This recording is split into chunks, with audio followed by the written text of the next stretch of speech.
ബംഗ്ലാദേശിൽ വിദ്യാർത്ഥി പ്രക്ഷോഭത്തെ തുടർന്ന് പ്രധാനമന്ത്രി ഷെയ്ഖ് ഹസീന രാജിവെച്ച് ഇന്ത്യയിൽ അഭയം പ്രാപിക്കേണ്ടി വന്നത് ദിവസങ്ങൾക്കു മുമ്പാണ്. അയൽരാജ്യത്തോടുള്ള ഇന്ത്യയുടെ കരുതൽ അവിടെയും നമ്മൾ കണ്ടതാണ്. ഒരു പോറൽ പോലും ഏൽക്കാതെ ഇന്ത്യയിൽ തങ്ങാൻ അനുമതി നൽകിയപ്പോൾ രാഷ്ട്രീയ അഭയത്തിന് ഹസീന അപേക്ഷ നൽകിയ അമേരിക്കയും ബ്രിട്ടനും ഉൾപ്പെടെയുള്ള രാജ്യങ്ങൾ മുഖം തിരിക്കുന്ന കാഴ്ചയായിരുന്നു. തന്നെ അധികാരത്തിൽ നിന്നും പുറത്താക്കിയതിനു പിന്നിൽ അമേരിക്കയുടെ ഗൂഢാലോചനയാണെന്നാണ് ഹസീന ഇപ്പോഴും ആരോപിക്കുന്നത്.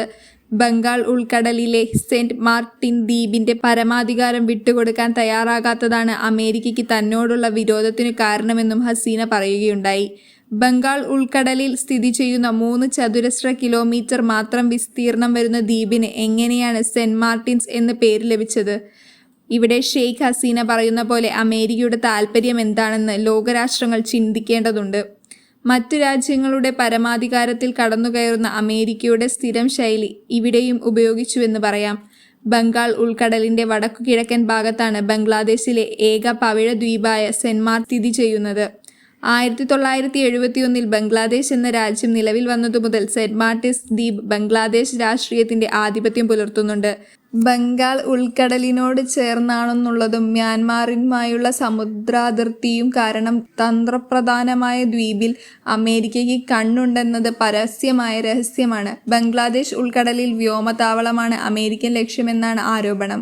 അമേരിക്ക കടന്നുവരവിനെ ചെറുക്കുന്നതിനും മേഖലയിലെ ആധിപത്യവുമായി ചൈനയ്ക്കും ഇവിടെ താൽപ്പര്യമുണ്ട്. മുൻ പ്രധാനമന്ത്രി ഖാലിദ സിയയുടെ നേതൃത്വത്തിലുള്ള ബംഗ്ലാദേശ് നാഷണലിസ്റ്റ് പാർട്ടി തിരഞ്ഞെടുപ്പിൽ വിജയിക്കുന്നതിനുള്ള സഹായത്തിന് പകരമായി സൈനിക താവളം നിർമ്മിക്കാൻ അമേരിക്കയ്ക്ക് വിൽക്കാൻ പദ്ധതിയിട്ടിരുന്നുവെന്ന് കഴിഞ്ഞ വർഷം ജൂണിൽ ഷെയ്ഖ് ഹസീന ആരോപിച്ചിരുന്നു. എന്നാൽ ആരോപണം തള്ളിയ അമേരിക്കൻ വിദേശകാര്യ വകുപ്പ് ബംഗ്ലാദേശിന്റെ പരമാധികാരത്തെ മാനിക്കുന്നതിലും സ്വാതന്ത്ര്യ നീതിയുക്തവുമായ തിരഞ്ഞെടുപ്പുകളിലൂടെ ജനാധിപത്യം പ്രോത്സാഹിപ്പിക്കുന്നതിനുമുള്ള തങ്ങളുടെ പ്രതിബദ്ധത ഉറപ്പിക്കുന്നതായും പ്രതികരിച്ചിരുന്നു. മ്യാൻമാറിന് സമീപമുള്ള ബംഗ്ലാദേശിന്റെ തെക്കേ അറ്റത്തുള്ള ഉപദ്വീപായ കോക്കസ് ബസാർ ടെക്നാഫിന്റെ അറ്റത്തുനിന്ന് ഏകദേശം 9 കിലോമീറ്റർ തെക്കായി സെന്റ് മാർട്ടിൻസ് നിലകൊള്ളുന്നത്. ഒരു കാലത്ത് ടെഹ്റാൻ ഉപദ്വീപിന്റെ ഭാഗമായിരുന്ന സെന്റ് മാർട്ടിൻസ് എന്ന ഉപദ്വീപിന്റെ ഒരു ഭാഗം വെള്ളത്തിൽ മുങ്ങിയതോടെ വേർപെട്ടു പോവുകയാണ് ചെയ്തത്. സമ്പന്നമായ ചരിത്രം പേറുന്ന സെന്റ് മാർട്ടിൻസിൽ 18-ാം നൂറ്റാണ്ടിൽ അറേബ്യൻ വ്യാപാരികളായ ആദ്യം സ്ഥിരതാമസമാക്കിയത്. അവർ ദ്വീപിന് ജാസിറ എന്ന പേരാണ് നൽകിയത്. 1900-ൽ ബ്രിട്ടീഷ് ലാൻഡ് സർവേ സംഘം ദ്വീപിനെ ബ്രിട്ടീഷ് ഇന്ത്യയുടെ ഭാഗമായി ഉൾപ്പെടുത്തി. സെന്റ് മാർട്ടിൻ എന്ന ക്രിസ്ത്യൻ പുരോഹിതന്റെ പേരും നൽകി. അതേസമയം ചിറ്റ്ഗോങ്ങിലെ അന്നത്തെ ഡെപ്യൂട്ടി കമ്മീഷണർ മിസ്റ്റർ മാർട്ടിന്റെ പേരിലാണ് ദ്വീപ് അറിയപ്പെടുന്നതെന്നും റിപ്പോർട്ടുകളിലുണ്ട്. 1937-ൽ മ്യാൻമാർ വേർപെട്ട ശേഷം ദ്വീപ് ബ്രിട്ടീഷ് ഇന്ത്യയുടെ ഭാഗമായി തുടർന്നു. 1947-ൽ വിഭജനം വരെ സെന്റ് മാർട്ടിൻസ് പാകിസ്ഥാന്റെ നിയന്ത്രണത്തിലായിരുന്നു. 1971-ലെ വിമോചന യുദ്ധത്തിനു ശേഷം ദ്വീപ് ബംഗ്ലാദേശിന്റെ ഭാഗമായി. 3 ചതുരശ്ര കിലോമീറ്റർ മാത്രം വിസ്തീർണമുള്ള ദ്വീപിൽ ഏകദേശം 3700 പേരാണ് താമസിക്കുന്നത്.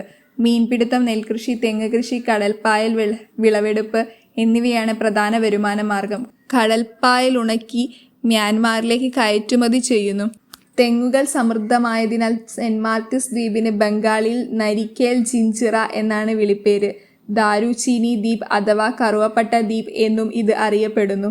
സെന്റ് മാർട്ടിൻസ് ദ്വീപ് ബംഗ്ലാദേശിന്റെ ഭാഗമാകുമെന്ന് ബംഗ്ലാദേശും മ്യാൻമാറും തമ്മിൽ 1974-ൽ ധാരണയിലെത്തിയിരുന്നു. എന്നാൽ സമുദ്രാതിർത്തി നിർണയിക്കുന്നതിലുള്ള പ്രശ്നങ്ങളെ തുടർന്ന് ദ്വീപിന്മേൽ മ്യാൻമാർ അവകാശമുന്നയിച്ചു.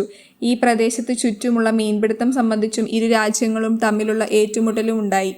ദ്വീപിലേക്ക് മീൻപിടുത്തത്തിനു പോയ ബംഗ്ലാദേശി ബോട്ടുകൾക്ക് നേരെ മ്യാൻമാർ നാവികസേന വെടിവെപ്പ് മുന്നറിയിപ്പ് നൽകിയതും മത്സ്യത്തൊഴിലാളികളെ കസ്റ്റഡിയിലെടുത്തതും കാര്യങ്ങൾ വഷളാക്കി. ഒടുവിൽ സെന്റ് മാർട്ടിൻസ് ബംഗ്ലാദേശിന്റെ ഭാഗമാണെന്ന് രാജ്യാന്തര സമുദ്ര നിയമ ട്രിബ്യൂണൽ 2012-ൽ വിധിച്ചു.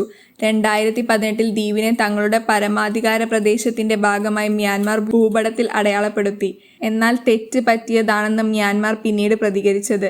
പിന്നീടായിരുന്നു ഇവിടേക്ക് അമേരിക്കയുടെ കടന്നുവരവുണ്ടായത്. ദ്വീപ് കൈവശപ്പെടുത്തി സൈനിക താവളം നിർമ്മിച്ചാൽ മേഖലയിലെ നിയന്ത്രണം ഏറ്റെടുക്കാമെന്ന് അമേരിക്ക കരുതുന്നുണ്ട്. എന്നാൽ ദ്വീപ് ഒരു കാരണവശാലും വിട്ടുകൊടുക്കില്ലെന്ന നിലപാടാണ് ഹസീന സ്വീകരിച്ചത്. അന്നു മുതൽ ഹസീന അമേരിക്കയുടെ കണ്ണിലെ കരടായി മാറുകയും ചെയ്തിരുന്നു.